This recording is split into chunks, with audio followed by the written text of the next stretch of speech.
Hey guys, thanks so much for signing up for this week's Flurn Pro tutorial. It really means a lot to have your support. This is an awesome image. I can't wait to get into it. I had a lot of fun the first time I did the image, and I expect to have a lot of fun today.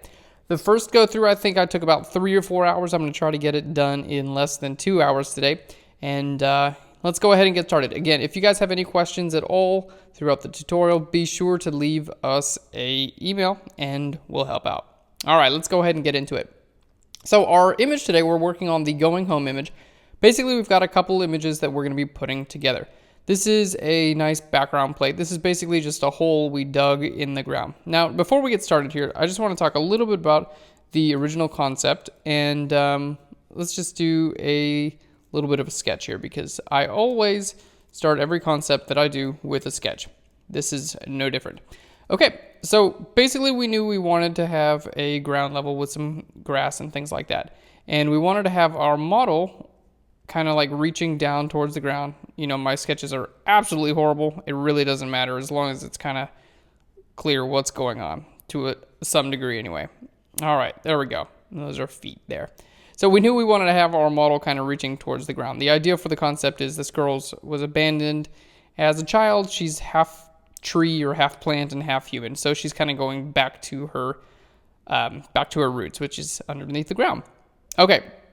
Now, I wanted her to be half tree, half human, so we've got some like leaves and stuff like that growing out of her feet that we take care of with some actual stuff we got from a craft store. And then her hair, we wanted to turn that into roots, so that we're going to be doing with Photoshop. So we know we need a ground line, we need an area above the ground line, and we need an area below the ground line. So for the area below the ground line here, we basically just used a girl laying in some dirt and photographed that from above. So this was photographed from above, the girl laying in the dirt. And for this part of the photograph here, this was photographed from the side. And we actually just dug a hole in the ground like this.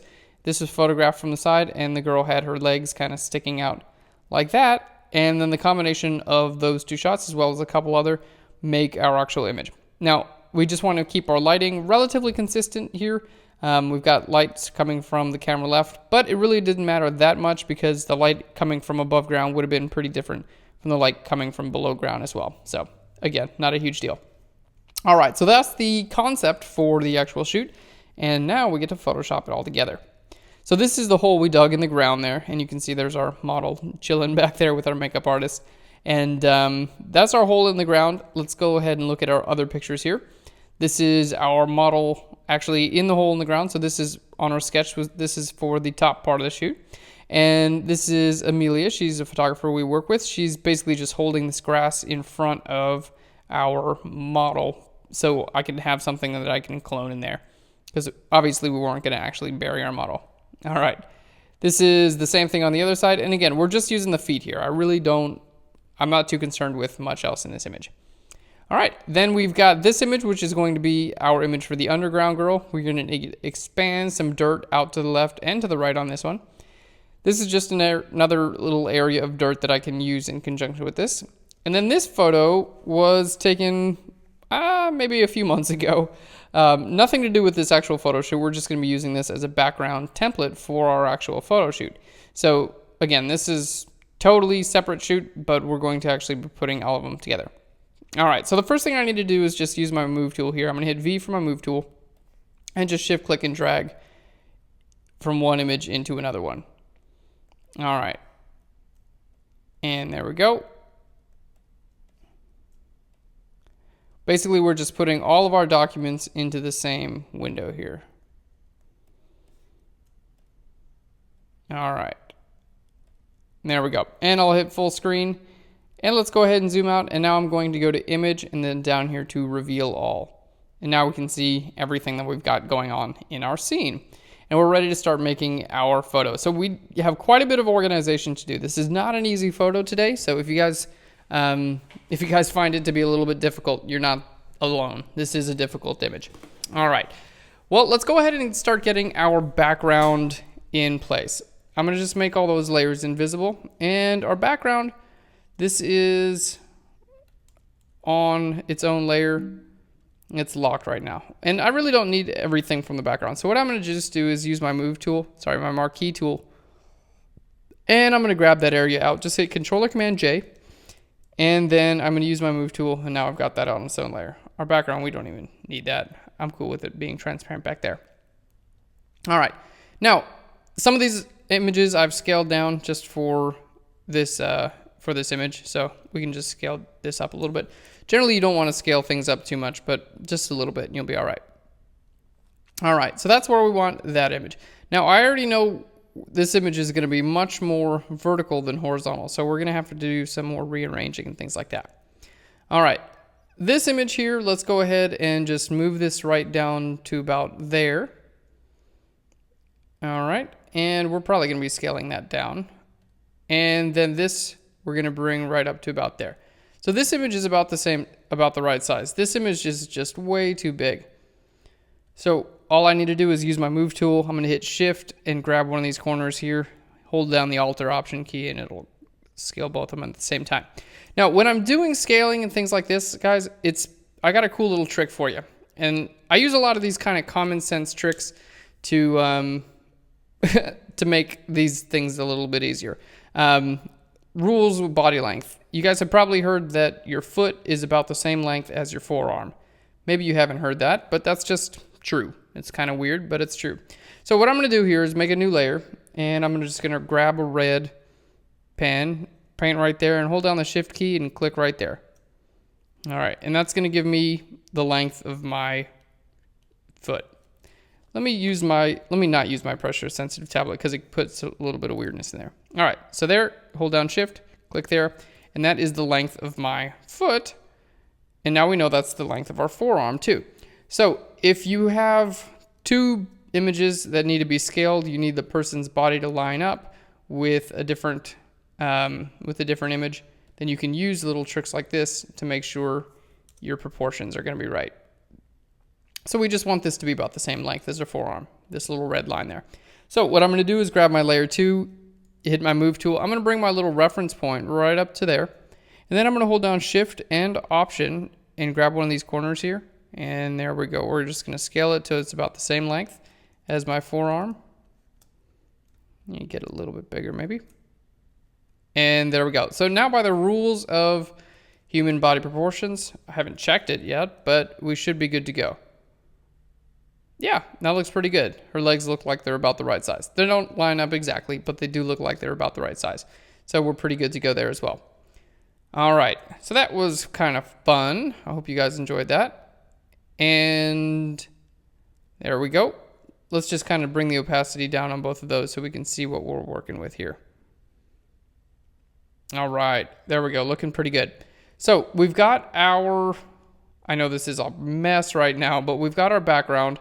We've got some dirt and things like that. We've got our subject's legs. We've got our subject, and these two are sized about the same. This guy, really, we were just using that for scale, so I can go ahead and delete that. We don't need it anymore. All right, now we've got some other legs over here that we're going to be using later on. We don't quite need those yet, so I'm going to go ahead and group that, and we'll just save that for later use. All right, and then we're going to go ahead and use this too. I'm going to say we don't need that right now as well. We're going to have to basically recreate our ground line here. And by recreating that, we are going to have to pull some of these layers, like this dirt we're going to need later, and some of this area we're going to need later, but not right now. All right, so let's start off with basically what we've got, what we want our framing to look like, and we'll be good to go from there. Now, what I want to do is go ahead and frame out my image about what I want. Let's go ahead and lower the opacity on this just a little bit so I can see the light kind of shining back through there. Okay, now I want my image to go ahead and be framed out. In other words, this is like, I want this person to be the subject of my image. Obviously, Amelia is doing a great job helping out here, but she's not part of the image. And you can see this is at 100%. So I know it looks like these images are small, but we're just way zoomed out here. All right, so what we're going to do is I'm going to grab my crop tool, and we're just going to hit clear here. And I'm going to go ahead and make a nice selection right around what I want my actual image to be cropped like. All right, and something right about there I think is going to look very good. Now, you have an option after you make your crop selection. You have an option here to have this delete anything that's not in your selection or to hide it. I'm going to choose hide just because if I have information that's outside of this selection, I don't want it to go away permanently. I just want it to be hidden. So let's hit hide and let's hit that checkbox up there. All right, and now we're good to go. So we've taken out the extraneous information and we're ready to start photoshopping everything together now. I'm going to worry about different parts of this image in different stages. So for now, I'm really not even going to be too concerned with this part of the image. What I do need to do, however, is get these feet cut out from the background.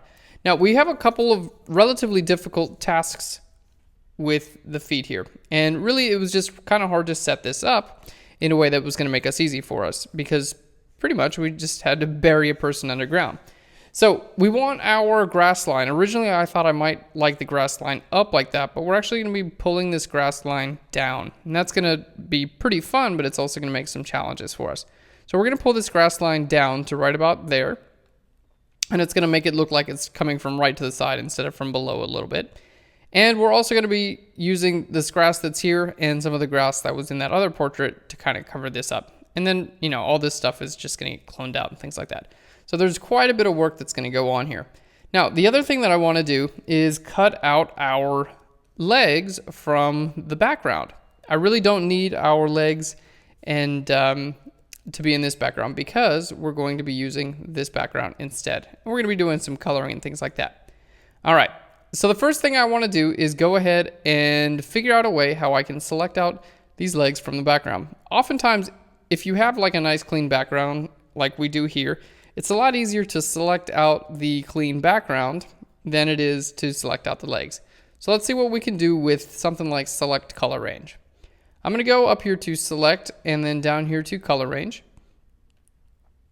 And then just click right there on our image. Maybe we'll bring our fuzziness up. There we go. And we can see that it does do a pretty good job selecting out our background. Anything that's light is going to get selected out. Anything that's dark is not going to be selected out. You can just kind of zoom in and see what we got. Looks pretty good. Except for the areas on the legs, but we can fix those. So I'm going to hit OK. And there we go. That's our color range selected. Now, with that selected, basically I'm just going to hit my layer mask button and it's going to turn that selection into a layer mask, which is pretty cool. It's the opposite of what we want right now. So I'm going to just click on this layer 3 layer mask and hit Command I. That's going to invert my layer mask. All right. Now we're looking pretty good. We've got some, this is got a couple names. Basically it's just some fringing or some colors not matching and things like that.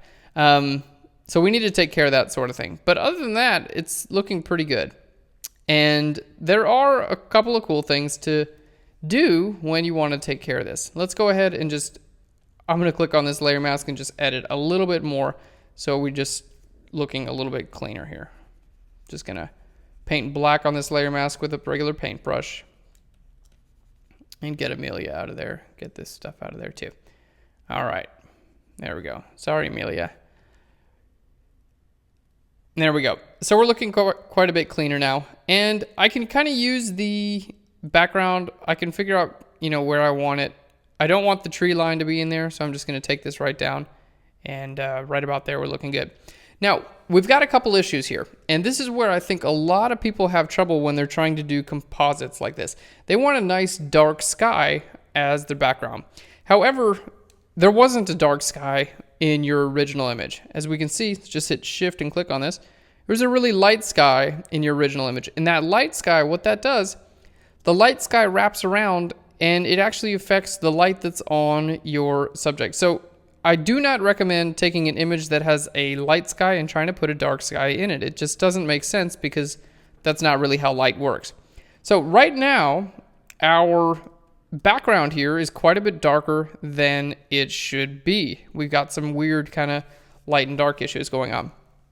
Now, I've got a trick that'll help with this. It might be a little bit confusing, but I use it quite a bit to figure out my differences between lights and darks in a composite image. And here's my trick. I'm going to make a new layer, and I'm just going to fill this layer with white. It really doesn't matter what color you fill it with. Let's just fill it with white. And I'm going to change this layer from normal down here to color.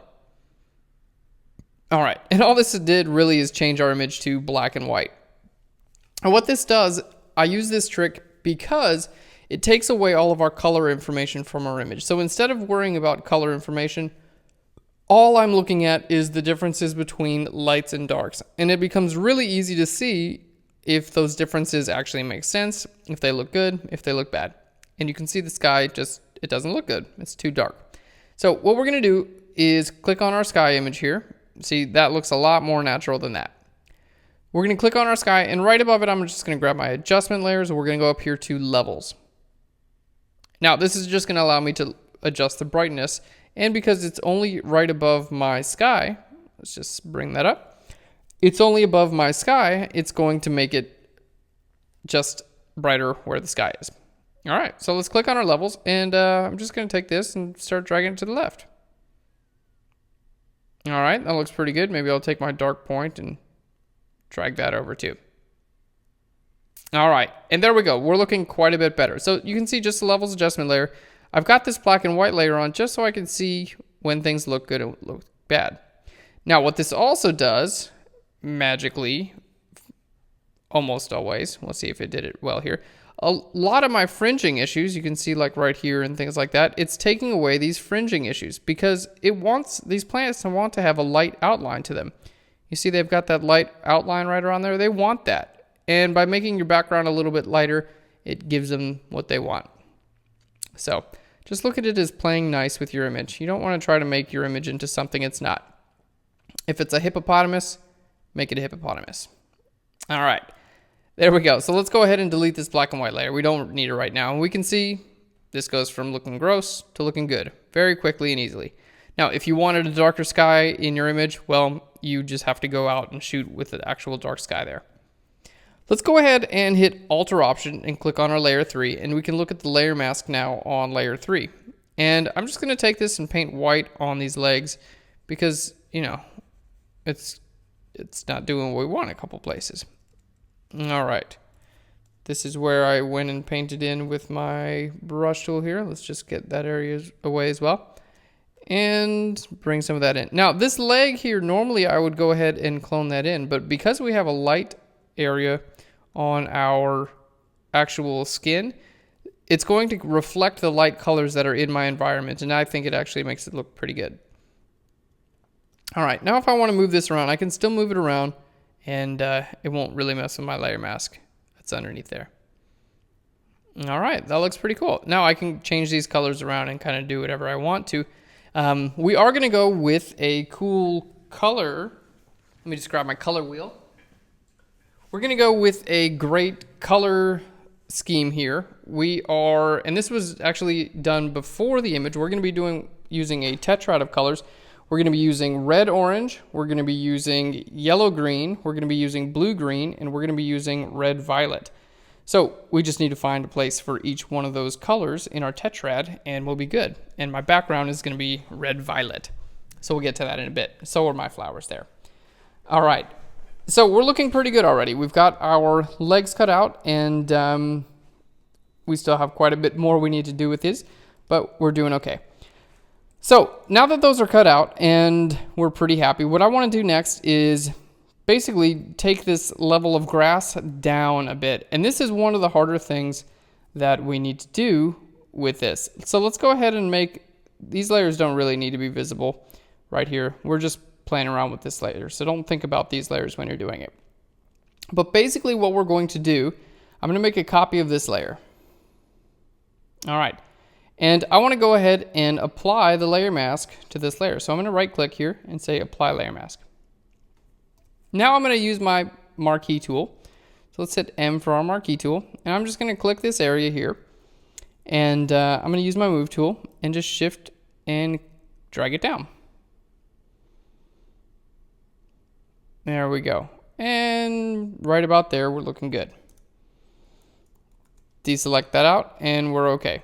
So what we've got now is basically this area has lower legs than the other area. Now, we do have other images of grass, things like that to pull from. In this case, I think it's just as easy to just kind of duplicate the grass that's over here right over to the other side. So we're going to do that again. We're just going to select out this area that's right over here, and I'm just going to hold down Option and Command and click and drag this over here. And there we go. We got a duplicate of the same bit of grass. And it won't look the same in a minute, but it's just right over there. All right, very cool.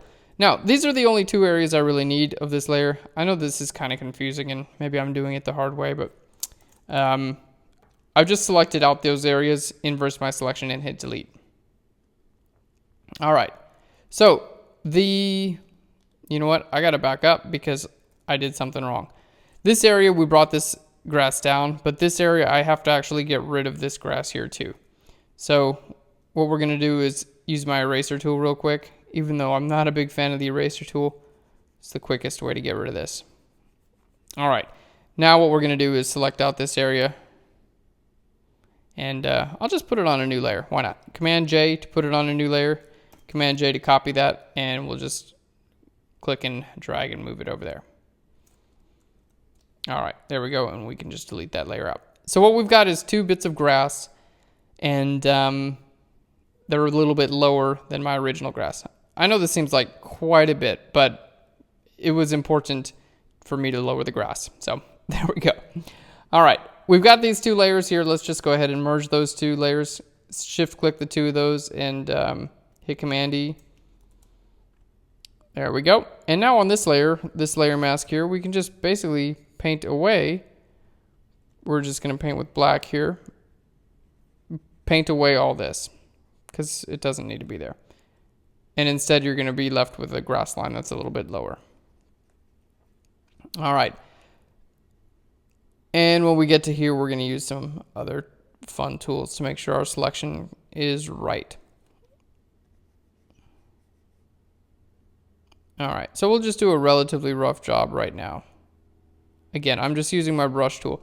Now, we're going to be doing some cool light effects with this image. So if I have some fringing and things like that, I'm really not too worried about it, because I know I'm going to be adding some light that's going to be kind of creeping around these corners of the legs and things like that.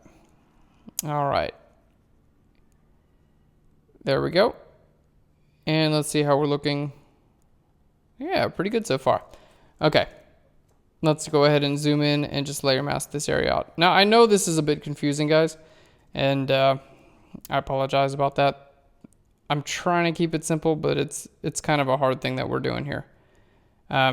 Basically, I just need to move this whole ground line down, but things like the grass and whatnot, these need to stay in the foreground, so can't get rid of those. All right, so we're just using our layer mask to kind of take care of that. Now, if you wanted to use the pen tool in this area, that's what I did when I first created this image. I would be more than happy if you did use the pen tool. I'm just trying to save about 20 or 30 minutes here, because I'm sure you don't want to watch me use the pen tool for 30 minutes. That probably wouldn't be that fun. All right, so there we go. We'll just go with that for now. Great. And now we got this layer visible. Let's just put a layer mask on this layer. Obviously, I don't want this leg showing and things like that. All right, and we're just going to layer mask the bottom part of it as well. There we go. And we've successfully moved down our ground line quite a bit. So we just have our different ground line that's visible now.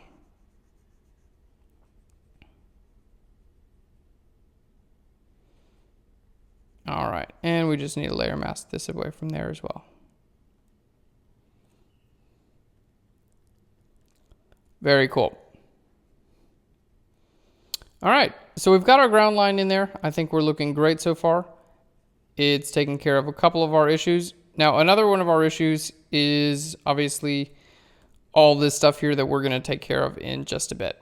So our ground line's looking good. It's not perfect just yet. We've got all kinds of weirdness going on in here, but we're going to take care of that in just a few minutes.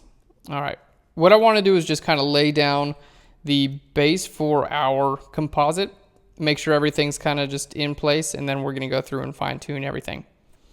All right, so we've got our ground line in place, we've got our legs in place, and we're ready to go. So the next thing we want to do is go ahead and bring our subject into the right place. And I want to match up one hip with the other hip. In other words, we don't really want weirdness here. I don't care that this leg is going that way and this happens to be going up a little bit. As long as our hips are in about the right place, we should be good to go. All right, so there we go. That looks pretty good. And if we need to adjust this stuff later, you can adjust away. That's not a real big deal. All right, now I do want to cover up quite a bit of this stuff with our clone stamp tool and layer masks and things like that. So a lot of this area here is actually going to be covered up again. I just want to make sure that it's in the right place. All right, and there we go. That's looking pretty good. So what we're going to do now is just kind of let my layer masks do some of the work. We're going to just layer mask this away. All right, and all this is going to be needed to be taken care of, but you can see we've got some other type of ground here, and this is the actual ground that we're going to be using here. All right, there we go, and we're off to a pretty good start. This is going to have to be clone stamped over and stuff like that, but we're doing okay. All right, next we're going to use this layer, and basically all I need to do is make a selection out of it. I really just need this area there. So I'm going to hit Command J, and we're just going to move that down a bit. And now I can use this to cover up this other area of skin in a nice natural way. Now, if we just would have done this without actually photographing it, it probably wouldn't have looked as natural. So it might not even look natural now. We'll see. I'm going to put a black layer mask on there and just paint white at 100%. And there we go. Our goal here is to make the transition between our leg and the grass look nice and natural, because we had an actual transition between leg and grass to begin with. All right, and that looks pretty good. There we go. And we can see in a couple of these areas where I was just a little bit sloppy with my layer mask. Normally I would go through and use a pen tool with all this, and we can come back and fix some of that stuff if we need to, but there we go. That's the area that's sloppy. Let's fix you up. All right.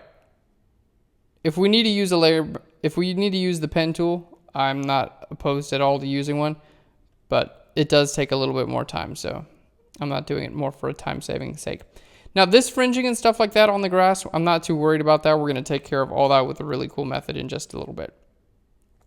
All right, so basically this area I'm just using to kind of cover up that leg there. Now, one thing I don't like about this bit of grass and dirt is that it's too dark. It needs to be lightened up to match everything. So what I'm going to do is just click on this layer here and just hit Command L. That's going to bring up my levels for this layer, and I'm just going to lighten that up a little bit. There we go. Nothing crazy, just so it looks a little bit better. And let's bring that down. All right, now we're looking pretty good. Now I know there are hands and things like that there and all kinds of other stuff that's going wrong, but we're going to take care of all that. Told you this wasn't going to be easy. All right, next what I want to do is grab some of this grass here. I've got all this great grass. Or sorry, some of this dirt. I've got all this great dirt, and I want to be able to use it to kind of fill in the areas that I need to. So remember how we made our image smaller on the ground? We're going to have to do the same thing here. And let's just hit enter there. All right, we're looking pretty good. Let's go ahead and bring this right to about there. I'm going to just undo a couple of times here because I don't want to make that as small. Use this area of the dirt and whatnot for right there as well. All right, so this we're actually going to be using for all of this dirt. And I know it sounds a little bit weird, but it's actually not that hard. What we're going to do, I'll just make a duplicate so I can use it again over here. But I'm just going to put a layer mask on here. And we're going to layer mask out this girl. And just allow the natural dirt to blend in with dirt. I mean, dirt pretty much looks like dirt. So, you know, you don't have to be perfect with your with your dirt blending here, because yeah, dirt looks like dirt. There we go. And just kind of blend that in a little bit better, and we're looking pretty good there. Now, anywhere that I don't really like in this, I'm just going to use the clone stamp tool and kind of clone stamp back through it, so it's not a huge deal. But there we go. We can see we just added to that there. Now, I'm going to use the same thing here. We're just going to hit Command T, right click, and say flip horizontal. I'm going to hit enter there, and I'm just going to use the same thing right over here. All right, we'll put a layer mask on that and paint black on our layer mask at 100%. There we go. Just let that all blend in nicely. You know what? I think I can even match this root. Whoa, I'm trying to scale here. Got a little bit crazy on me. I'm gonna just match this root.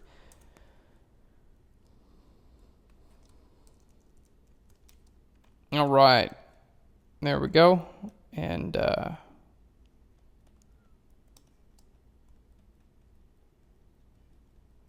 the root doesn't quite go into its best friend there, but maybe I could just move it up a little bit and use my layer mask.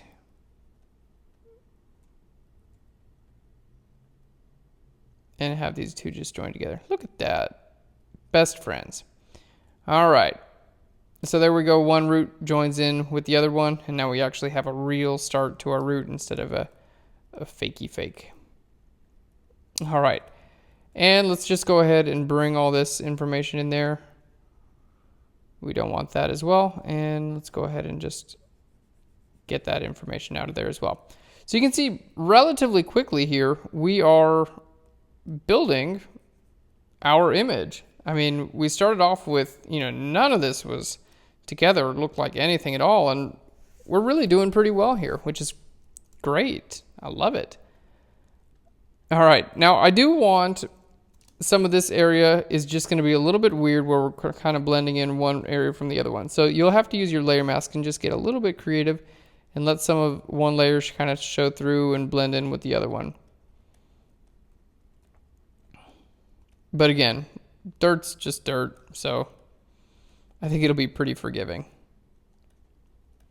And if it's not in a couple areas, just use a clone stamp tool and you'll be all right. All right. That looks great for that side of the dirt. And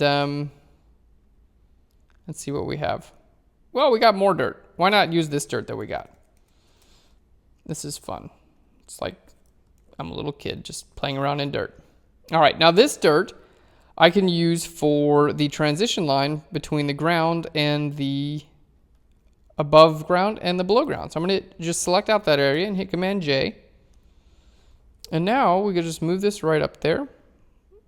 Looks pretty good there. And yeah, let's just put a layer mask on that and paint black on my layer mask. Nice big brush here. And just kind of let everything blend in.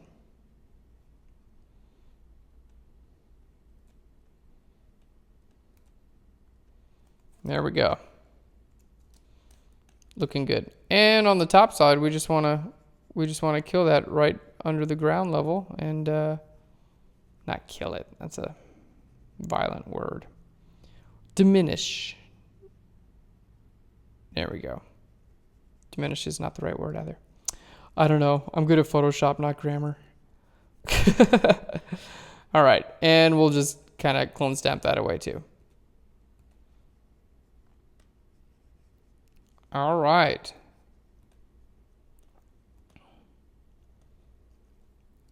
There we go. And we're looking great. So just kind of helping to take care of some of these little ground areas there. And let's just bring that up a little bit. All right. Now the problem we had, there's a change in focus here, which wasn't planned. And that's what's making it look like the grass is going from real to fake really quickly. And that change in focus we don't want to be visible. So we want to have the focal plane be where the dirt is and where the legs are. And then we want that grass that's right in the background to actually be out of focus. If we don't do that, we'd basically just have to use this entire grass line instead. So that's why I moved the grass line earlier. We moved the whole grass line down. Well, let's give it a shot. I don't know. I didn't do this the first time, but it might not look horrible. We'll see. It might. We'll see. I'm going to grab this and just kind of squish it down. Stuff like that usually doesn't work out too well, but it might be okay in this situation. Anything that's organic sometimes works out a little bit better than you might think. All right. And let's just see if I want to use this grass instead of the grass that's underneath it. If it helps out with my composite here. And we're just going to layer mask away this area.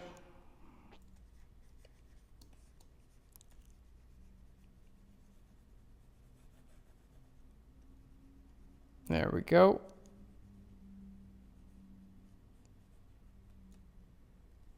And the next thing I would need to do if I am going to use this grass is make sure I have a nice selection where my grass actually is. And to do that, again, we can use, let's just make that visible right there again. We can use a select color range as well. So let's go to select down here to color range, and I'll just select out that color range, hit OK. And that went ahead and loaded as a layer mask. I'm just going to hit Command I, invert that, and then we got our different layer mask on there. All right, and let's paint back the original leg details and things like that. So sometimes you just kind of have to change your strategy up depending on what works and what doesn't work. All right, and now if I do want to use this, which I still am not 100% convinced that I do, I'm going to have to get rid of the grass that's underneath as well. And let's just go ahead and do like a really quick grass line here. If we do decide to use it, we'll have to make that a little bit better. All right. Now, I squish it down because I really don't want this grass line to be very thick. That's the whole idea here, is I want this grass line to be pretty small there. So that's why I squish that down. And let's just see the before and the after.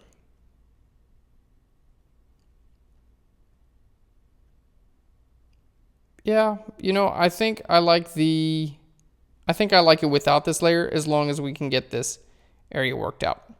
All right, sorry about talking out loud here, but this is kind of just the Photoshop process. This is how it works. All right, so we can't use that layer. Not a big deal. We're going to look at another layer like this layer where we have some similar areas. Basically, I just need to get rid of these hands and things like that in this area. This isn't going to help me out much because there's not much that I have here that I don't have in the other image. So we're probably just going to have to use the same image we used in the beginning with this layer and copy it over to the right side and just use that one again. So let's hit Command J on that layer, and let's go ahead and bring it up right up above there. All right, and just going to delete the layer mask on there. There we go. And now we can just kind of move this right over to there. And maybe we can use this. Again, what I'm looking for here is a nice clean transition between above ground and below ground.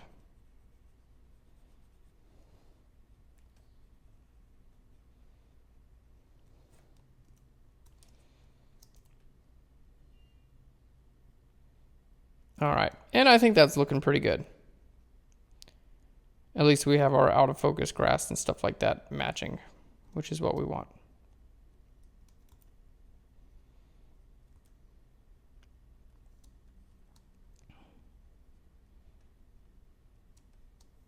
All right.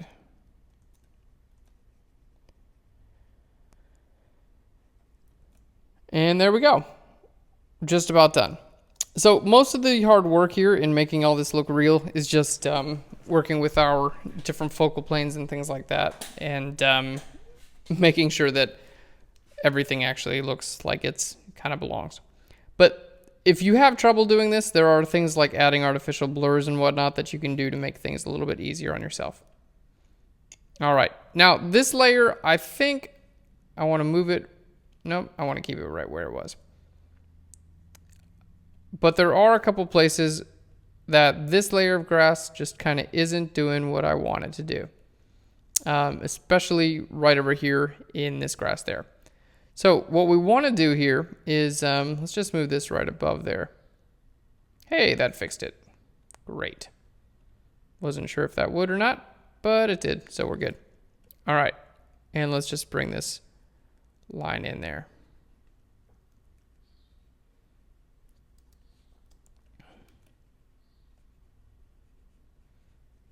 There we go. And the reason it fixed that is because I already did a good job cutting out these leaves and things on this layer. So putting it above the layer underneath made a lot of sense.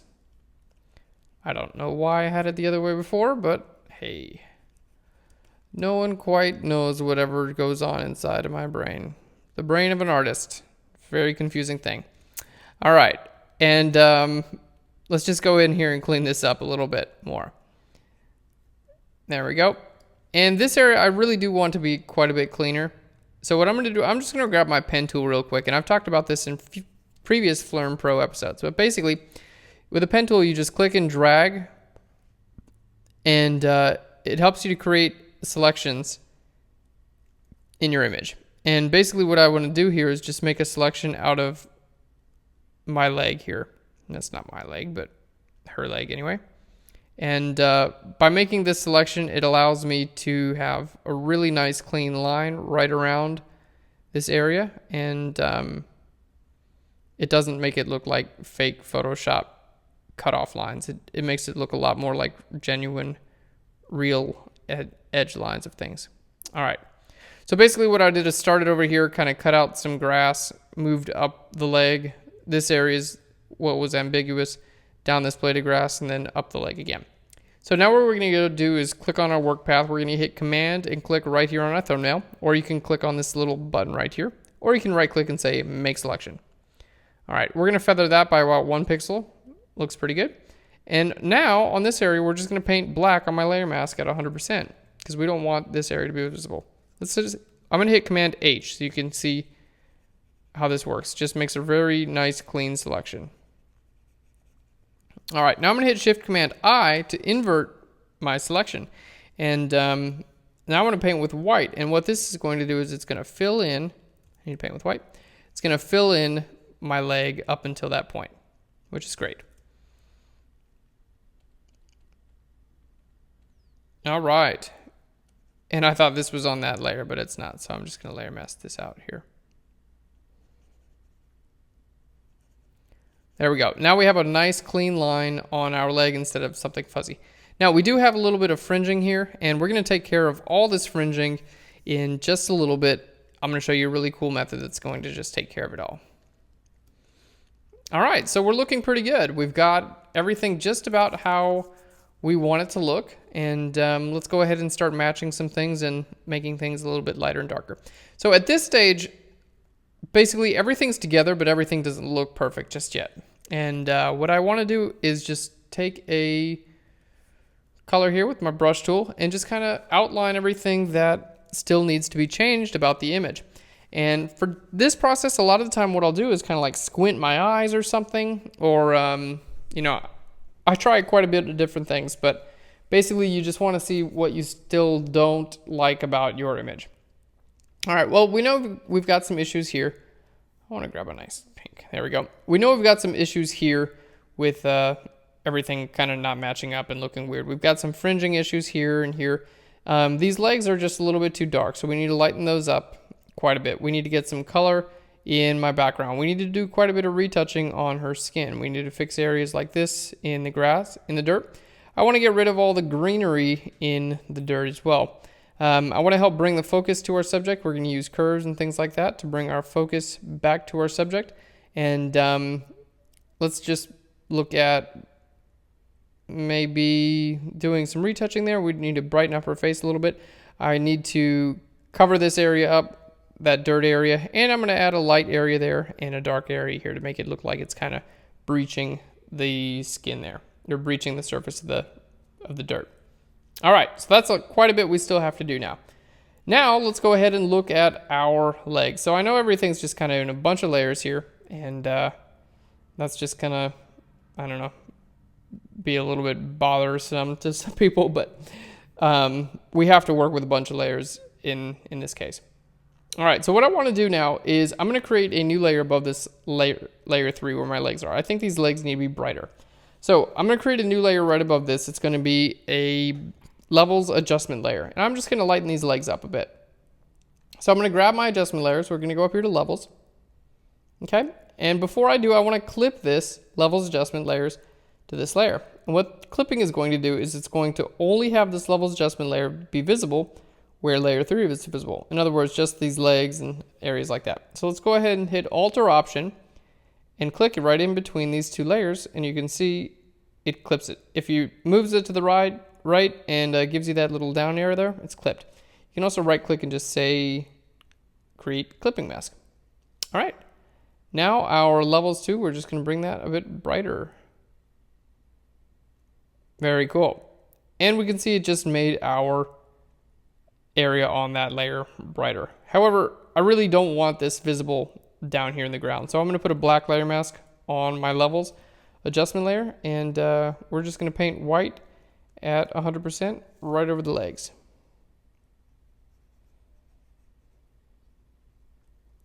There we go. Looking good. Now, we're definitely not perfect here, but you know, things like this just kind of help everything blend in quite a bit better. All right, now this area of our dirt, we need to do some clone stamping above there. So pretty much everything else we've got here, I think we're ready to just go ahead and group it all. All right, let's keep the background separate from our subject. So this is our subject here, and then we've got our background separated out. This is a group that we are not using there, so let's go ahead and put these two groups, these two layers in this group. So oftentimes I don't name my groups and things like that because I just try to work really fast in Photoshop, and naming things takes a while.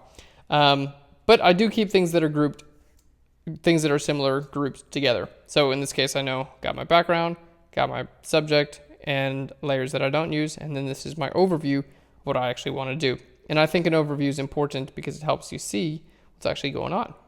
Okay, now let's go ahead and start another group right up here. Just hit Command G on a new layer, and that'll start your new group. And we're just going to grab our clone stamp tool, and we're going to start clone stamping away all the area that we don't want. We're just going to make this image perfect. So all this little dirt here, and again guys, dirt is dirt. It's pretty much just going to look like dirt. If you have issues clone stamping dirt, maybe try selecting a different source or something like that, but I think you'll find it's generally not too hard. You just don't want a lot of repeating patterns when you do stuff like this. So in other words, this area of dirt looks exactly like that, so you just want to like sample it again and paint over that area again. You're good to go. And that's what the key is there with clone stamping, is you have to just use existing information that you've already got in your image, but you don't want to make it look like it's just a copy of something that already exists in your image. All right. And there we go. And I'm just going to get rid of all those little areas that look similar. And all this down here, we really don't need that as well. Now, if you wanted to use like your patch tool or something like that, you could totally use a patch tool here. I'm just going to start off with a clone stamp tool because I feel that it's a little bit easier in a situation like this to just kind of clone stamp some things away. That'll help you build your base, and then once you've got your base taken care of, you can, let's just clone stamp that. Once you got your base taken care of, then you can go ahead and start adding or subtracting detail. All right. Now, if this was like a tile floor or something like that, obviously this would not work. But since you just got a big bunch of dirt, we're going to be making all this dirt quite a bit darker, by the way. So it's going to be like even less visible. So we're just not too worried about if it's 100% perfect or not. Just keep repeating patterns out of your dirt and you'll be okay.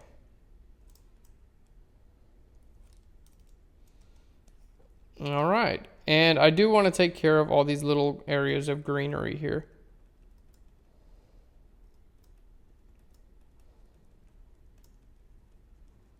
So we're just holding Alt or Option and sampling right up here and then painting right down there. In areas that look weird, we'll just paint right over again.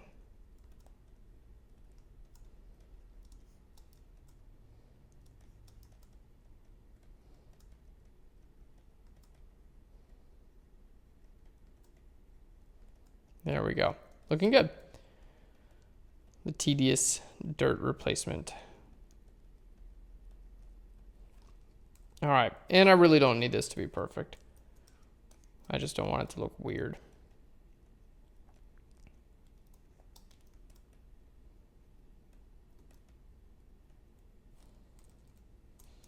All right, so we can see just a little bit of fix there. Gets rid of the hand, gets rid of some weird things, and just kind of makes everything a little bit more uniform. And we're just gonna go ahead and get rid of this root there as well.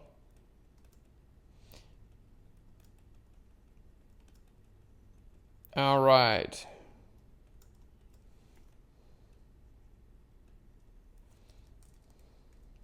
There we go. And now what I want to do is just kind of take a couple of areas and just make them a little bit lighter or darker. We've got some problem areas, like that area is too light, that's a little too light, that's a little too light, this area is a little bit too dark, this area is a little bit too dark. So what we're going to do here, it's kind of cool. I'm just going to grab my lasso tool. And we're going to feather this by about 30 pixels. Let's see what that looks. I'll just make a selection, then hit Q to see what my layer mask looks like. All right, that looks pretty good. So I'm just going to make a selection right about there. Let's redo that. There we go. And we'll just grab a levels adjustment layer. I'll just make that a little bit darker. All right, looking good. And now we'll just make another one. Maybe I'll make that a little bit lighter there.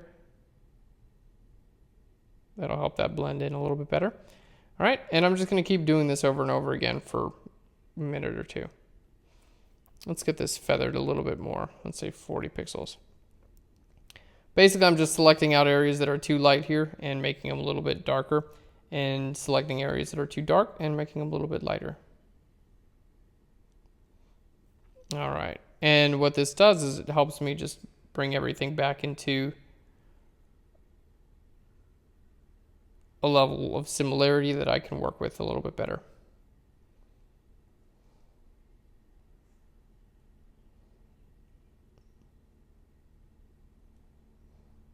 All right, and we're almost done here. There we go, and let's just grab our levels and make that a little bit darker there. All right, now if you make an area dark and it's a little bit too much, you can just click right here on your layer mask, paint black on your layer mask or whatever, maybe 30-40%, and there we go. So let's just look at, there's our before. It's kind of just like a little bit blotchy, and there's your after. Everything looks a little bit more uniform and looks pretty good. Okay, so we've got everything's pretty much in place. We've still got quite a bit of work we need to do here to our image to make everything look better, but we've got everything in place, which I'm really happy about. Okay, now the first thing we're going to do is start working up here on our legs and things like that. I like the clone stamp tool, makes the job easier. All right, we're gonna work on our legs, and that's going to make all this look quite a bit better. Now, first thing I wanna do is I'm gonna take this layer that our girl's on, and I'm just gonna merge it with itself. You know, this layer and the layer right above it, and this layer, all these three layers there, I'm gonna merge those all with themselves. But first I'm gonna just copy them. So we're gonna group all those layers, and then we're gonna group all these layers.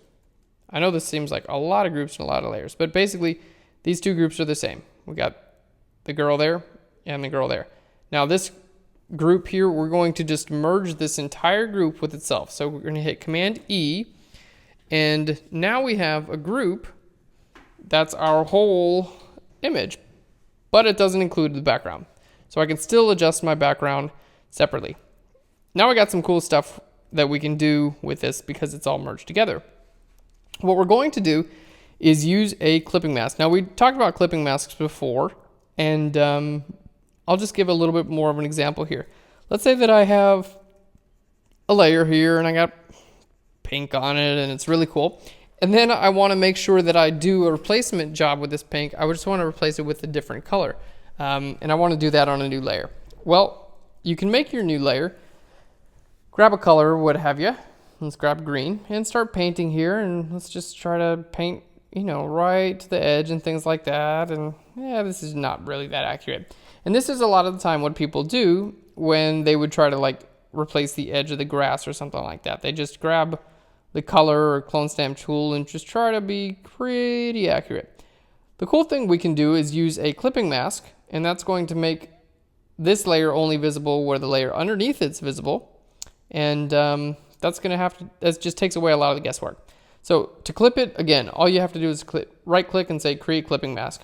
And now this layer is only visible where the layer underneath it's visible. And you can just paint around. You don't have to be neat at all. You can be messy as you want, and you got a complete replacement. All right. You can still move these layers around and see how they interact. It's pretty cool. How does that actually apply in something we can actually use here? Well, I'm going to create a new layer above this layer. And because we have this layer and transparency underneath it, we're going to use this clipping mask. I'm just going to use my eraser to erase some stuff we don't really need right quick. We're going to use that clipping mask to get rid of all this fringing and weird stuff that we've got going on here. All right, so let's go ahead and clip this. Layer 15, clip to group 5. So let's say we grab we remember this area right here. Well, if I just grab my brush tool and I grab this color and I start painting on it, check this out. I just got rid of my fringing issue. And how did I do that? Well, layer 5, this is all that's on layer 5. And it just happens to be in the right place at the right color and only visible where the other layer is visible. And because of those things, it just takes away all my fringing issues, which is really, really cool. So if you don't like making selections, if you're not very good about it, if you have fringing issues, use your clipping masks. They'll be your best friends. All right, the other cool thing is you can use a clone stamp tool with a clipping mask as well. You don't have to just use a brush tool and sample colors. So let's clone stamp this area. You can just kind of clone stamp all this area there, and you take away your fringing. It's just paints in actual detail from leaves and things like that, and you don't have weird fringing issues. You just have what looks like leaves all the way to the edge, which is great. Now, some of these areas here, maybe this area is a good candidate for the brush tool. So you just paint that over there, but I don't know.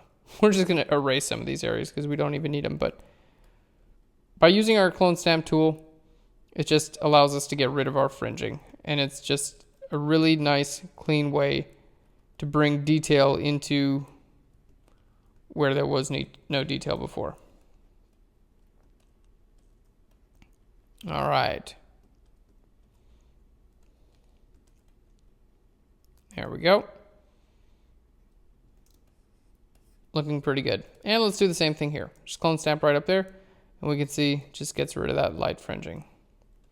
Now, a lot of these flyaways and things like that, these grasses that's just kind of going everywhere, I'm just going to get rid of those because I don't think we even need them. They're not making the image look better, so we won't use them. All right. Now, I am being relatively quick about this, guys. If you wanted to take your time and go in here and do a little bit better of a job, I would not be mad at you. I'm just trying to be quick so you guys can get the idea and then do it for yourselves. So you don't have to sit here and watch me.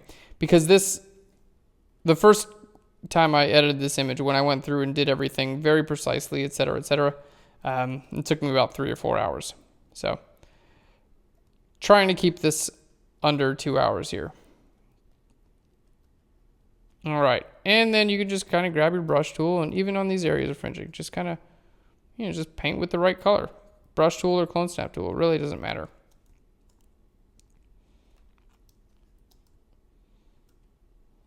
It's a very, very cool technique that'll help out with your fringing. All right. Now on this layer, I am still going to add a layer mask to it because really honestly, a lot of this grass I just don't even want visible. I think it just is too much.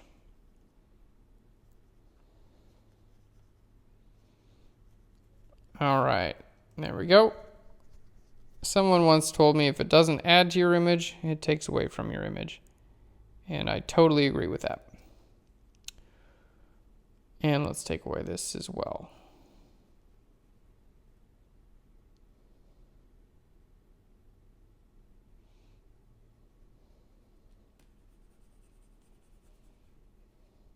All right.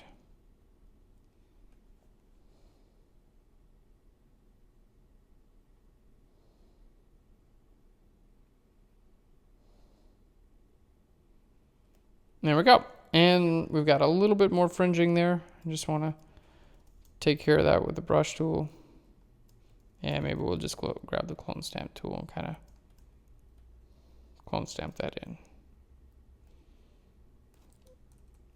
All right, looking good. So cleaning up our skyline and taking care of some of our fringing, both in the same step. Now the next thing I want to do is go ahead and get our feet into the right range here. We need to get our feet into the right color range, have them match our skin tone of our person a little bit better. So we're going to create a new layer. We're going to grab our brush tool and just kind of sample this color that's right here in our subject. It's a nice brown color. And I just want to paint this right over my other person. We're just going to change this to like color, or maybe we'll try soft light. I just need a little bit more color back into the legs of our subject there. Let's go ahead and clip that so it doesn't affect the background as well. All right, there we go. Just putting the right color on the legs. And we've still got quite a bit of work to do with the legs and things like that. So not there yet. Just use a layer mask and kind of layer mask this away. All right, now we want to add some shine and things like that to our legs. And we did earlier make our legs quite a bit brighter, which I think was a really good move. But I still think we have a bit more to go with legs. So what I want to do here is let's just use our layer mask a little bit more on that. What I want to do is grab our levels adjustment again on our legs, and we'll just brighten up our bright. So we're going to make a levels adjustment. Again, we're going to clip it to this layer, just like we did earlier, and make our lights a little bit brighter.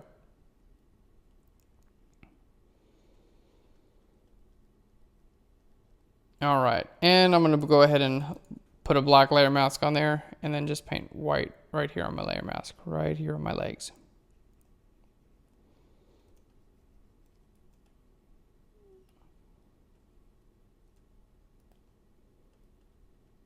There we go.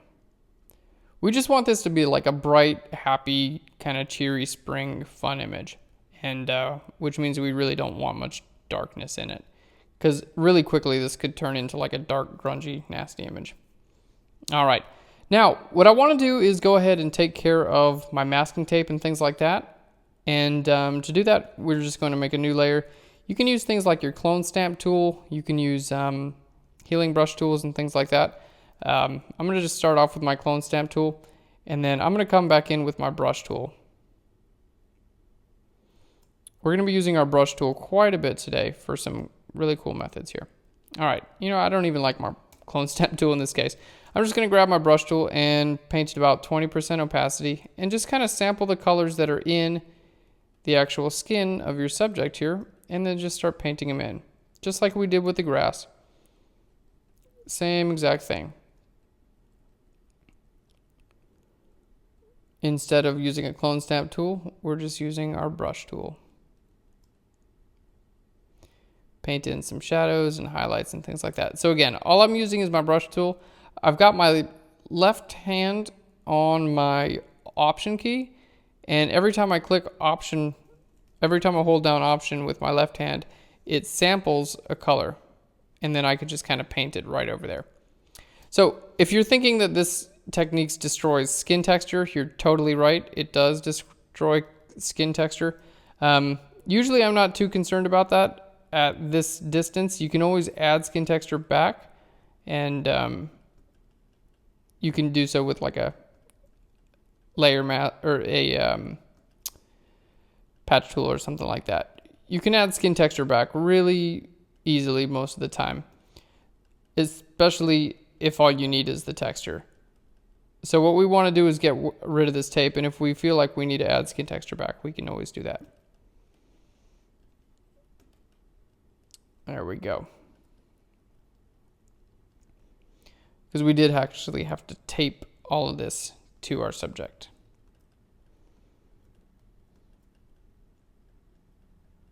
There we go. Alter option, sample there. And let's just blend all that in together. Now, this is made much easier by the fact that I've got a pressure sensitive tablet. So if you don't have one, this might be a little bit harder.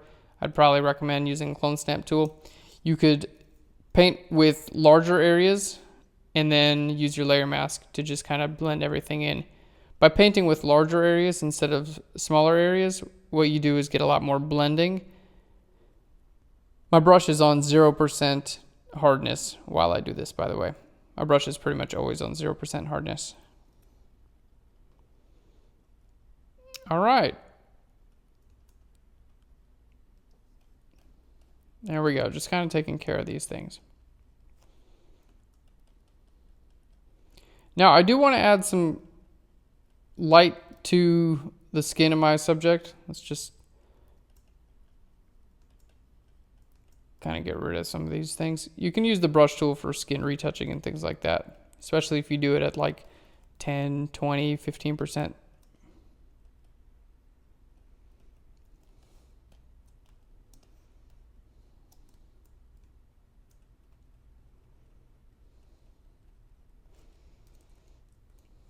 All right, there we go. So basically just went in and used my brush tool to get rid of all the masking tape there. Now what I want to do is something pretty cool. We're going to be using our blend if here, and we're just going to be adding areas of lightness to our actual skin. And what I'm going to do is start painting with white on my image at about 20%. And by painting with white, let's start about 10%. I'm just going to try to follow the natural highlights of our image. So like there's a highlight on her leg, for example. I'm just going to paint in there a highlight area on her leg. Now what we're going to do is, let's go ahead and group all those. What we're going to do is use our blend if to make this only visible where the underlying layer is lighter, not darker. And this is going to allow us to paint these highlights in relatively quickly and easily. So I've got this area is quite a bit lighter. We're looking good. What I'm going to do is double click here. All right. And if you haven't covered blend if, we did cover this in another Learn Pro episode. Basically what we do is hold down Alter option. If we grab from the left side, it makes this layer not visible where the underlying layer is darker. If I grab from the right side, it makes it not visible where the underlying layer is lighter. All right. And let's just grab from the left and kind of go right there. And there we go. We can see that white blends in quite a bit better. I'm just going to add a slight Gaussian blur to it and hit OK. And then we'll put a layer mask and just kind of layer mask this away from where we don't want. All right. Now I know that seems like a lot of work to do there, but this is really what we're going to be doing with a lot of the toning in this image, is just kind of painting. Let's make another layer. Painting our own highlights here. Just like that on the skin. Let's just add a nice little blur to that. There we go. Double click here, tell it not to be visible where the underlying layer is lighter, darker. And there we can see we just added our own highlight to the skin, and it looks like nice and retouched and everything like that. All right, let's do the same thing right over there. Double click on that, not visible where it's darker, hit OK. All right, let's put a little bit of a blur on there, and I'm going to put a layer mask on there and paint it black where this other leg is. All right, looking good. Let's do the same thing right here on the foot. And again, we're just painting white at like 20 or 30% here. It's 10%. It's nothing crazy, guys, but it does work, which is cool. All right, let's blur that again. Double click on this, drag this over, hold Alt option and drag it over, and you're looking good there. And let's just put a layer mask on that. Paint black at about 30% to get it away from the foot a little bit more. All right. So we can see these 4 layers here. Let's just group them together. Here's the before and the after with that leg. And this is some pretty cool, relatively quick and easy beauty retouching that I like to do. All right, we're going to do the same thing. Let's just make a new layer and go ahead and group that together. Brush tool, we'll paint it about 10% here, and I'm just going to paint it here. And I'm trying to follow the natural highlights of the leg. Like, where would the highlight actually be for a leg? All right. And you can probably tell that I've done this quite a few times. You have to just pretty much do everything from scratch. There's not really one quick way to just hit everything, unfortunately. All right. But it is a very cool way to just add quite a bit to your image. Get the bottom of the foot and then the top of the arch there. Let's double click on that. Give it a blur. All right. Looking good. All right. So we're lightening that area up quite a bit, and I think our skin's looking pretty good here. Let's look at this layer where we kind of color tone the skin. I think that's looking pretty good. We're probably going to go back here and color tone that skin just a little bit more. So our above ground area, I feel, is actually looking pretty good. All right. I do want to go ahead and color tone this skin just a little bit more. So what we're going to do is back here on this layer, I know we've already done stuff with the legs, but I want to do a little bit more with the legs. So what I'm going to do, this is kind of weird. I'm going to grab an adjustment layer, and we're going to go up to our channel mixer. All right, and now with our channel mixer, I'm going to go back to our layers. I'm going to change my layer from normal down here to luminosity. And this is only going to affect the lights and darks of my layers. And in this case, it's only going to affect the lights and darks of my person, not the background. All right, and basically I'm going to go in here and just kind of change my lights and darks. Now, we're getting some weird issues here, and the reason is because we've done retouching above. See this retouching here? This is happening above this layer. So let's just make sure that layer is above the retouching that we did there. All right. And now we can just kind of go in here and adjust the luminosity of our layers and get some really cool colors and lights and darks and things like that out of there. There we go. That's looking much better. All right, let's go ahead and just put a black layer mask on there.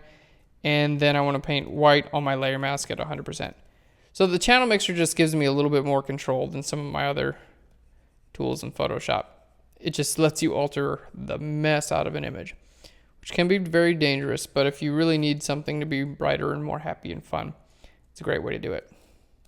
All right, looking good. Now, we still do have some fringing issues here, guys. Again, if you want to take care of those, of course, I recommend taking care of your fringing issues. Just clone stamp right there and just take that all the way to the very edge.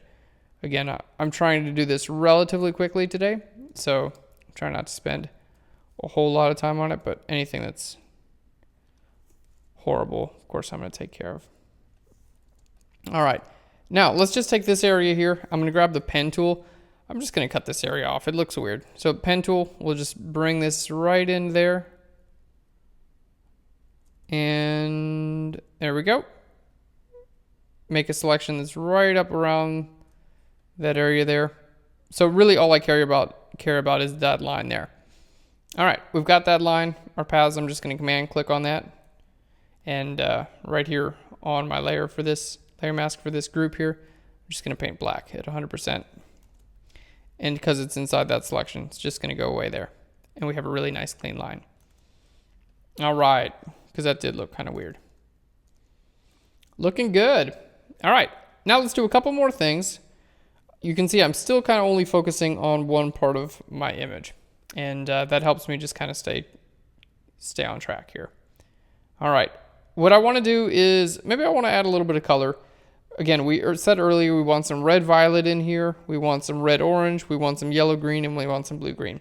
So I'm going to add some of my red violet. We'll just grab our brush tool, And you know what, let's grab a gradient, foreground or transparent gradient, and let's get some red violet going on. G for the gradient tool. Let's do a linear gradient from the bottom up here to the top. Now we can change this to something like soft light. All right, let's try overlay, slightly different. Yeah, soft light looks good. Let's just bring that up a little bit. There we go. Stretch it out and just kind of lower the opacity a bit. There we go. So that looks pretty good. And my levels, I just want to make another levels adjustment layer right here, and we're just going to make the lights a bit lighter. You know, I do want my lights lighter, but it's kind of blowing out my highlights. So I can't really use that. Let's just delete this levels adjustment layer. All right, I can't really use that. So what I want to do instead, I'm just going to make a new layer. We're going to grab our brush tool. I'm going to paint white with my brush tool, like 20%. Just right up here, because I can do whatever I want. There we go. And by painting white right up there, that's kind of going to give the effect of like a sun or something like that. Now, one thing I can do, I can double click here and tell it not to be visible where the underlying layer is darker. And it's just going to help that blend in quite a bit better there. There we go. All right, and then I'm going to bring the light and kind of have it creep over anyway. All right, now what I want to do is, don't need that layer. I want to add a little bit more green, some of the yellow green into my grass here. So I'm going to create a new layer and go ahead and group that with itself.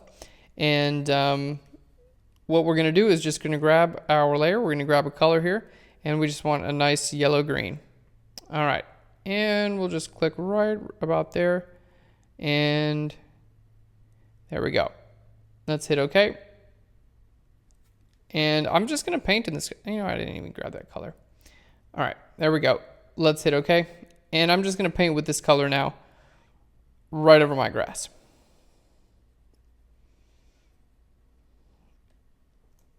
All right. And I'm not being incredibly careful here. I could probably be quite a bit more careful, but I like to live on the dangerous side. All right. That was pretty corny.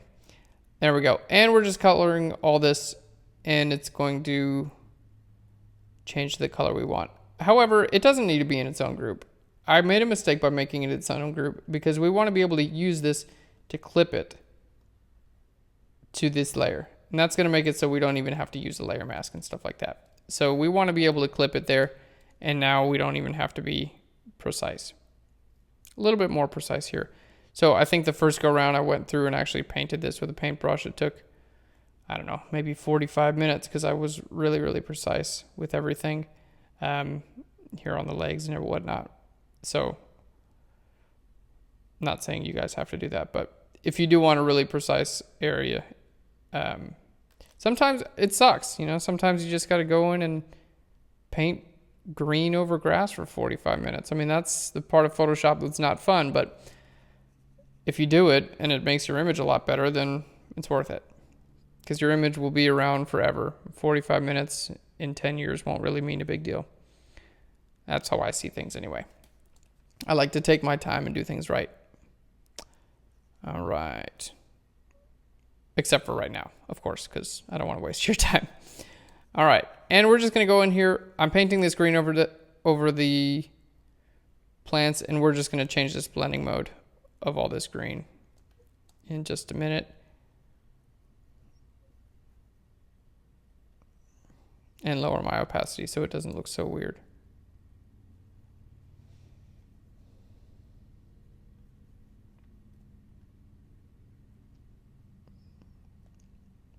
All right. Missed that. All right, there we go. And we're almost ready to go. So now we're just change this from normal down here to color. It's gonna take everything and make it very, very green. We're just gonna lower our opacity quite a bit there. And there we go. It's just gonna help brighten everything up. Now, I don't want this covered over my skin, so what we're gonna do, make this invisible. I'm going to just go to, let's create a new layer, go to select down here to color range and select the color that's in my skin. And it should not select the color that's in my plants. And then we can load this as a layer mask for this. All right, let's just invert that layer mask. There we go. And that's going to help it not be visible where my skin is. It's not perfect. If you wanted to go back and paint it perfectly like I did the first go around, that's totally cool. But for now, we just want to make sure that it's not weird looking.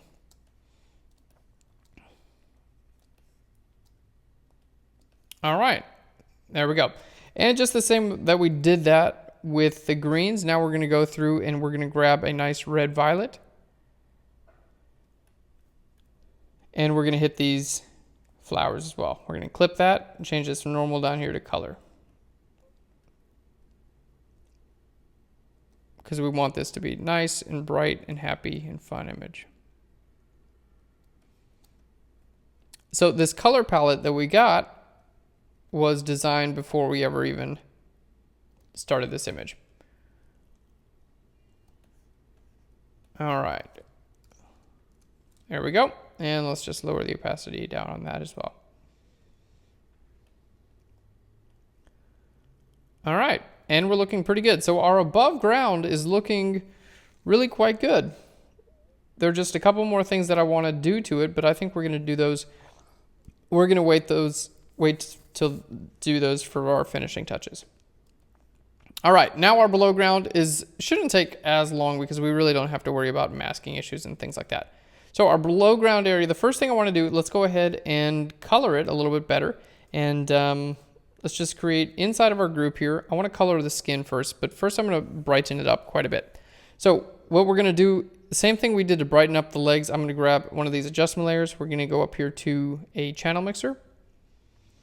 Let's just make sure right here on our layers that I've got it, well, I can't clip it to anything actually because it's not a difference between my legs and the background here. It's actually just this and the dirt.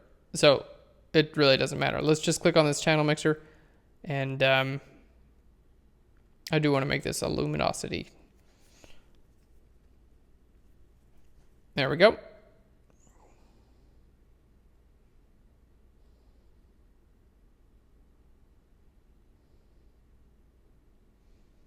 All right. Very cool.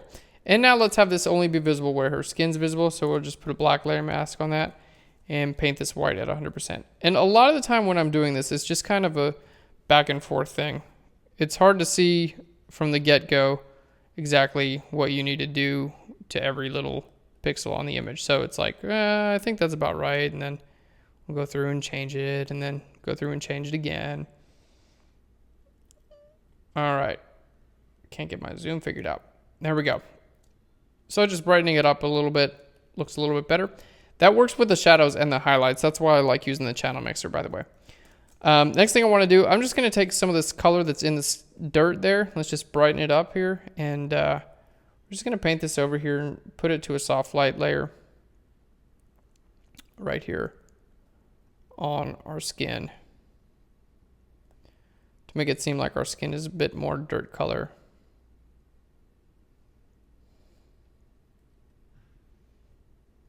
All right, and we're just going to lower the opacity down quite a bit on that as well. Let's put that below our channel mixer.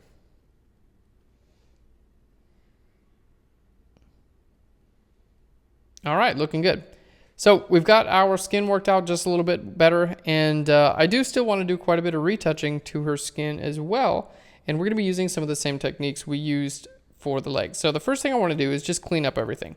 And I'm just going to grab my brush tool, paint it about 10% opacity, and start sampling around in my skin. Let's paint it about 5% opacity now. Sampling around in my skin and just kind of painting lighter or darker and making my skin look how I want to make it look. And this is a technique that does require a little bit of practice.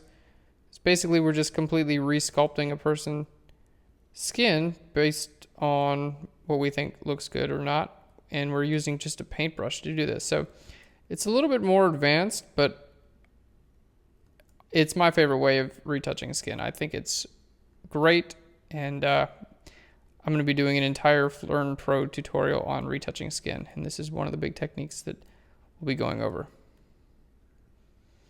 All right. If you get good at it, it gets really quick, and you can just totally turn around how a person looks in, 2 or 3 minutes.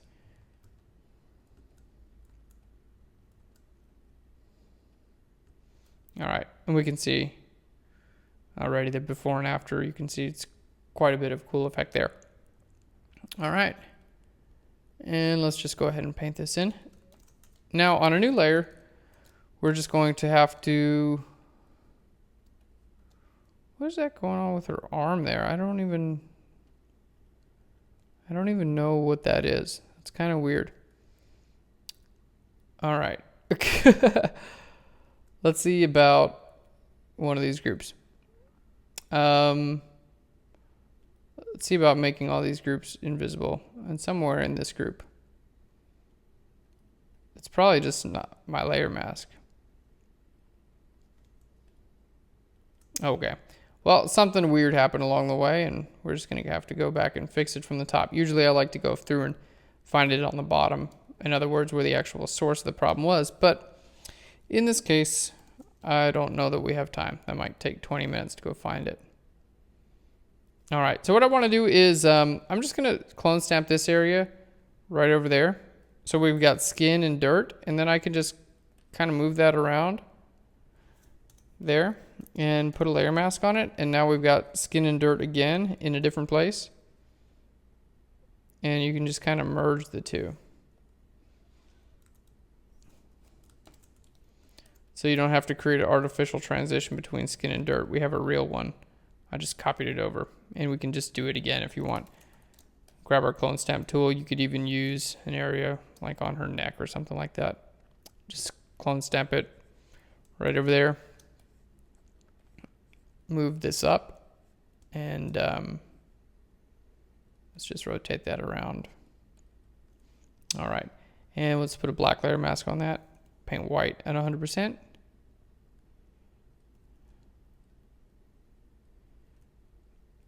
All right. And then on a new layer, we'll just grab our clone stamp tool again. All right, that looked a little bit weird. I realized that. All right, I don't really like it from the neck. We'll just grab it from over here.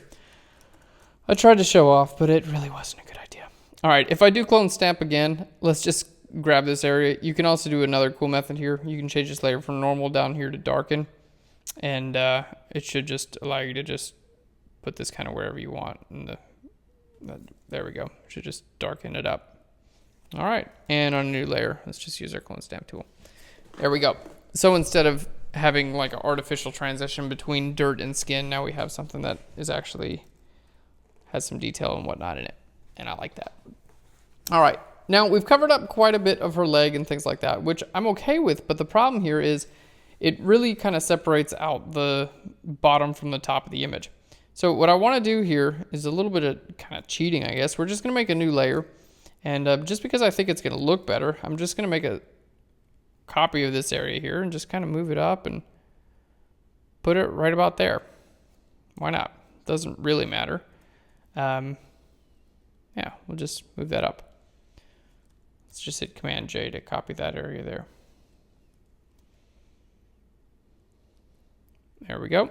And now what I want to do is just put a layer mask here on this layer. Paint black at 100% and just kind of blend all this back in together. Again, dirt's dirt. It's going to look good. All right. And then we'll just recrop this image.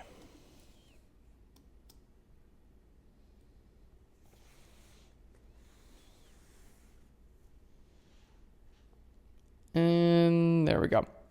All right, so we just kind of adjusted her up. I think it looks a little bit better now. All right, we are going to have to kind of change some skin tones here. So again, what I'm going to do is grab an adjustment layer. We're going to go up here to, well, let's try selective color. We'll play around with our reds, and we can just put a little bit more cyan into them, a little bit more magenta. And I'm trying to match the skin from the bottom there to the top.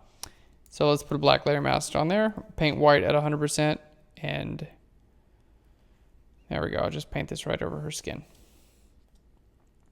We need a little bit more yellow in there. All right, there we go. And now it's time to just start painting some lights in there. We're gonna use the same technique we did earlier, just painting lights at 10 or 20%. Just kind of painting over, create our own highlights here and make them work for us.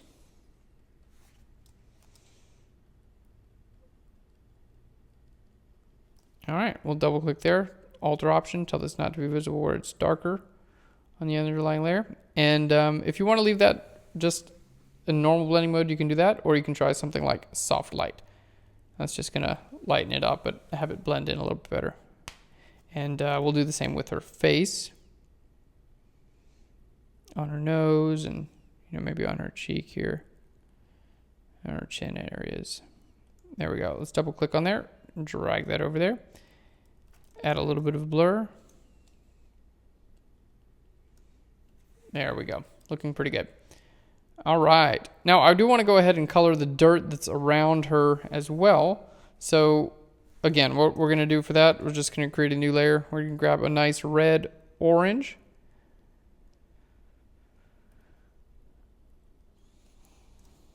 All right, and we're gonna paint that around there and make this a color adjustment layer. Let's just paint it everywhere. There we go. Double click on this. I'm gonna hold Alt or Option, tell this not to be visible where the underlying layer is lighter. And that's just gonna get rid of it where the lighter areas are. Should only show up in my shadow areas, which is pretty much just the dirt, which is pretty cool. Oh, I changed that to saturation. I meant to change the color.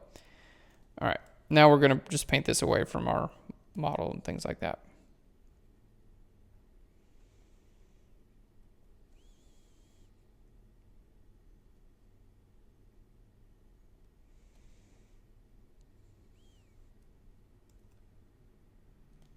And just lower the opacity quite a bit. So you can see how our colors are starting to work with each other now because we defined our color palette before we even started the image. All right, and we're looking pretty good. Now we need to go ahead and take care of her eyes. I just want to add a little bit more smokiness to the eyes, or not smokiness, we just want to add a little bit more of this color. So we're just gonna grab a blue green and there we go. We'll paint at about 20% right over the eyes, and I'm just gonna change this to an overlay layer.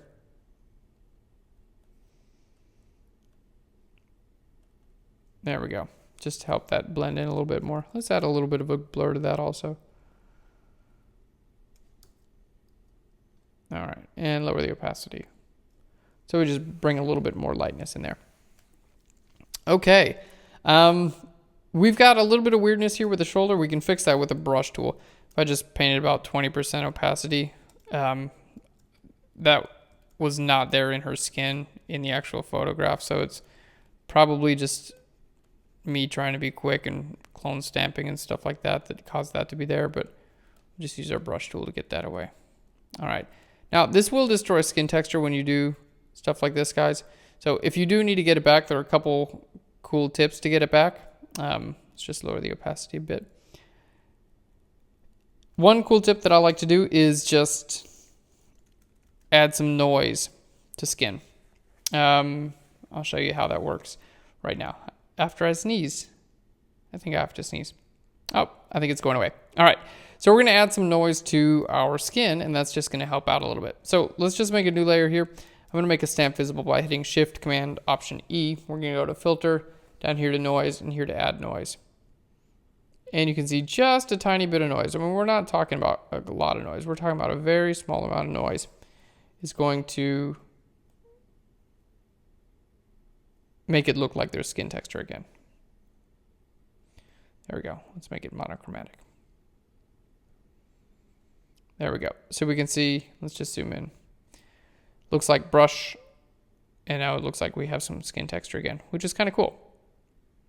All right, so let's just make sure that's visible. What we're gonna do on top of all that now is we're gonna paint some roots onto her hair. Now this is something I think in the original image that took probably about an hour and a half just for the roots on her head, which we're not going to spend that amount of time today because we're already almost 2 hours into this.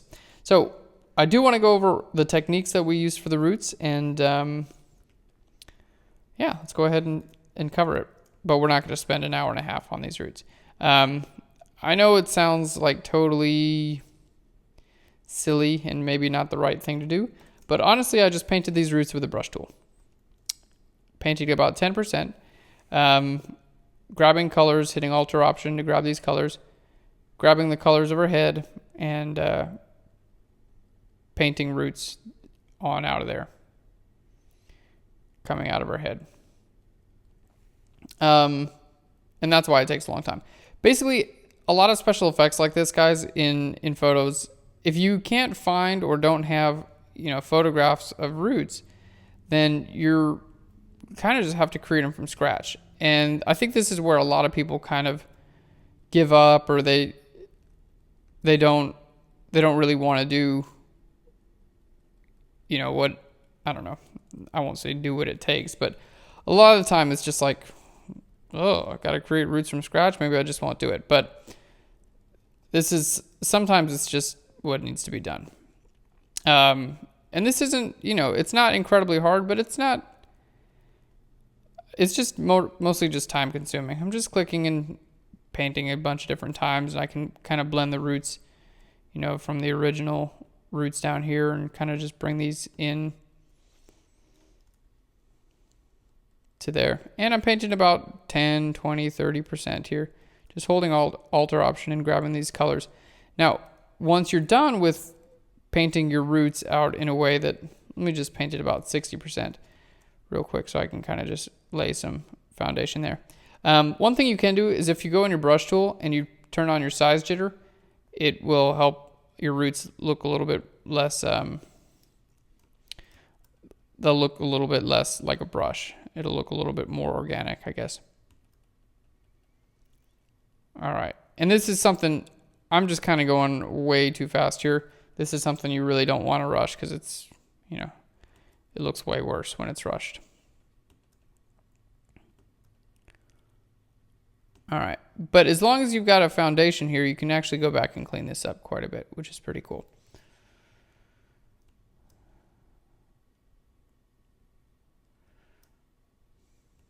All right. And we can kind of just see how this is going. So I'll spend another couple minutes on here, and we can see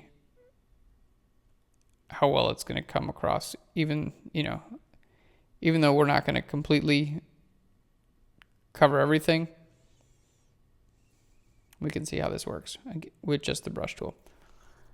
So I'm trying to add some depth with some lights and darks here. So we've got some lights in there. Now I'm going to go ahead and add some darks, and I can do so by grabbing the colors, of the actual darks in her skin. And I'm just going to come in here and add some shadows to some of this. So we've got shadows and highlights. That's what makes up our lights and darks. So if we want some shadow areas, we just grab some shadows areas of the skin. If we want highlight areas, we grab highlight areas of the skin. And again, if you are worried about skin texture, you can use that cool tip with the noise to just add some skin texture back to this. All right. Now, this is one of those tips that, it definitely helps out for this image, but for the most part, you're probably not going to be creating roots on someone's head. So, I don't know. That's why I felt this wasn't worth like an hour and a half of your time, because you probably won't do this ever again. Maybe you will. I don't know. This could be the life changer for you. You could be creating roots on every one of your photos' heads now. Who knows? But this is how you do it. Basically just by sampling out colors in your actual image, shadows and highlights, and just kind of painting in lights and darks and things like that.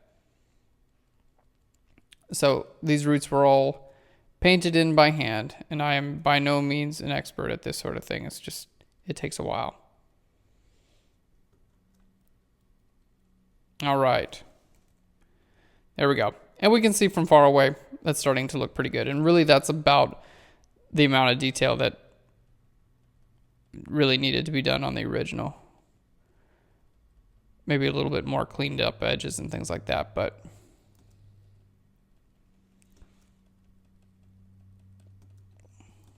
there we go. Just like that. And if you wanted to add, like I said, the skin texture, just make a stamp visible layer above this, Shift Command Alt E, and I just painted there. 1 second. Let me just erase that line right there. All right, Shift Command Alt E, and then we can just go to Filter, Noise, and then Add Noise. Usually I would wait to the very end to add noise back over top of everything, but finding the right amount of noise can be so tricky. All right, there we go. And that noise, what it also does is it just kind of looks like noise from a camera sensor a lot of the times, and it just helps sell an effect, especially one like this. All right, so there's not much definition in that hair as of now, but the noise definitely helps out, and if you wanted to spend more time getting definition, that's totally cool. But even at, you know, a little bit farther away, we're starting to look quite a bit better. So that's the technique. It's just kind of however long you want to spend on it. All right, and I think we're looking great. Now, I do want to do a couple more things to kind of give this image a little bit more style and draw some more attention to our subject. Let's see. I do want to just add a little bit more color to the ground there. We'll go to Hue Saturation. I'm going to click on our reds here. Let's just grab our eyedropper and go right here in the grass. I'm just going to bump up my saturation. There we go.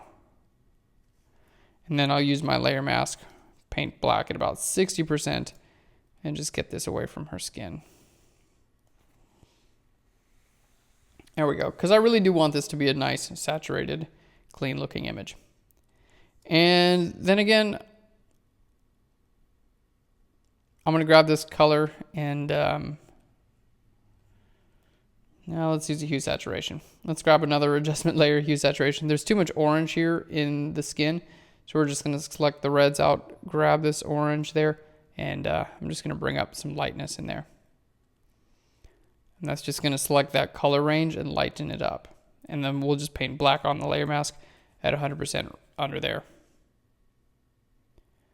All right, just kind of cleaned up that color a little bit. All right, now what we want to do is draw a little bit more attention to our subject and add a little bit of vignette. So what we're going to do, let's just go ahead and group all those. We're going to grab an adjustment layer. I'm going to hit curves and just darken up all my curves. There we go. On my layers, I'm going to make a nice selection right around everything. Sorry, I'm using the wrong selection tool there. There we go. I'm going to hit Command I. That's going to invert my layer mask. And now we're going to go to Filter. We're going to go to Blur and Gaussian Blur and give this a nice big blur. Let's just go all the way up to 250. And that's just going to give us a nice natural vignette. It makes it look like it was actually taken with a camera. All right, next thing I want to do, grab another curves adjustment layer. We'll just bring this up a little bit. All right, and we're going to do the same thing, but this time I'm just going to focus with my underground girl. I'm going to hit Command I, deselect. Let's hit Command I again. So we'll just have that layer visible, and then we'll just add that same blur. All right, and I'm going to double click on this. Hold Alt or Option, tell it not to be visible on the underlying layer where it's darker. So it just brings up my light in the skin. All right, I am dissatisfied with the color there, so we're just going to change that. It wasn't really matching the rest of my skin tone. There we go. So I sampled a color here and painted in there. All right, this skin is relatively light. I think the skin up here could be even lighter. So what I'm going to do is just grab our brush tool again and paint white at 100% right up there and just kind of fade it up there. We're going to double click here, Alt or Option, just kind of fade that back on there. And let's just change this to something like soft light, so we can lighten that area up. All right, and that's looking better there as well. Now, what I do want to do is add a little bit of kind of light fringing coming from my background. So I'm just going to grab my color here that's in my background With my brush tool, I'm just going to paint a little bit of white and just kind of paint it over there. So it looks like it's kind of bleeding out in front of our subject. And this is just a cool way to just make your light look like it's actually kind of coming from the background there. I don't do this with all my images, but it helps out with stylization a little bit. So we're just grabbing some of the light back there and kind of bringing it over our subject. And this just adds like, yeah, I don't like it there. This just adds a little bit of stylization to our image. And oftentimes you will have light that actually creeps around your subject, which is pretty cool. All right. And let's see, there are a couple more things I want to do. You can see pretty quickly we're getting up to like layer 55 here. And this isn't not an incredibly complex composite. All right. And then I'm just going to paint about 30% right about there with white. And then we're going to paint black right about there. And that's just going to help it look like there's a bulge there where her body actually is. We're going to give that a blur, something like that. And we're just going to change this to something like soft light. And lower the opacity. So it's just helping me. Let's spread this apart there. There's the before, just kind of looks flat, and the after looks like it's a little bit of shape going on there. All right, and I want to add a little bit of black down here to not draw attention to the dirt, just to our subject here. So what I'm going to do is just paint with black. My paintbrush, probably about 30% here.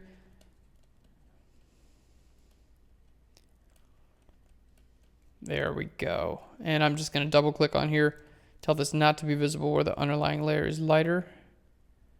And that's just going to show up where my shadows are. Adjust our opacity. All right, let's just make sure we did everything. We brightened up the legs pretty well. We added some color fringing, got rid of the grass. We added the color. We expanded our background out. We gave some shape to this area. We added the roots. We lightened our subject. And yeah, we are good to go. All right, and by grouping everything all along the way, we've stayed really organized. And even though we have many, many layers, they're all grouped, and each individual group makes sense. So, for instance, we have our background group, and we didn't even wind up using that group. We've got our group with just our subject, and we can see these changes that we make on our subject make such a huge difference. Look at that one. Wow. Moving this up. All those changes combined just really transform this image into something, you know, we started off like that, really, really plain, and ended something like that, which is super stylized, looks great, and looks like someone spent some time on it. Well, there we go, guys. Again, thank you so much for watching this. Good luck in doing it yourself. I know this is not the easiest image to pull off, but I think that you guys can do it. And if you have any questions, please send me an email. I'll be more than happy to help. And again, thank you for your support. It really means a lot to us. We hope to see you soon. Thanks for watching, guys. We'll learn you later. Bye-bye.